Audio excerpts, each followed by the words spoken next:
लोग बात करने वाले हैं नियमावली को लेकर। तो आप सबको पता होगा कि नियमावली को लेकर के पिछले कई महीनों से उतार चढ़ाव होता आ रहा है, और फिर से अगर आप देखेंगे तो यहाँ पे एक बात का मेंशन किया गया है कि झारखंड शिक्षक पात्रता परीक्षा जेटेट की नियमावली में फिर संशोधन होगा, लेकिन इस बार संशोधन इस परीक्षा के सिलेबस में होगा। सीटेट की तर्ज पर जेटेट का सिलेबस भी लागू किया जाएगा। 7 जनवरी को कैबिनेट की होने वाली बैठक में इसका प्रस्ताव आ सकता है। देखिए, ऐसा संकेत जताया जा रहा है, जरूरी नहीं है कि आ ही जाएगा। लोग ऐसा उम्मीद लगा रहे हैं कि जो 7 तारीख को होने वाला है उसमें इसका प्रस्ताव रखा जाए।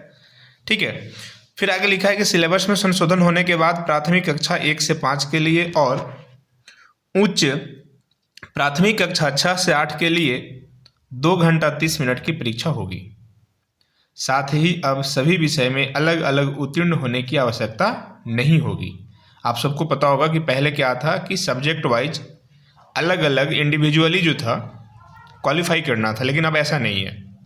ठीक है, फिर बताता है कि ओवरऑल कट ऑफ के आधार पर अभ्यर्थी उत्तीर्ण घोषित किए जाएंगे। पूर्व में अलग अलग विषय में उत्तीर्ण होना अनिवार्य था।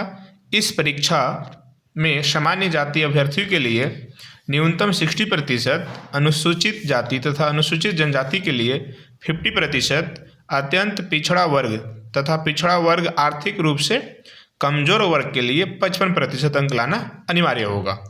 ठीक है, तो आप देख पाएँ, जो अगर जनरल कैटेगरी से हैं उनको 60% लाना होगा ऑल ओवर जो भी मार्क्स होगा उसका, और आपका अनुसूचित जाति और जो जनजाति हैं उनके लिए 50% लाना होगा, और जो ओबीसी वाले कैंडिडेट हैं उनको 55% लाना पड़ेगा क्वालिफाई करने के लिए।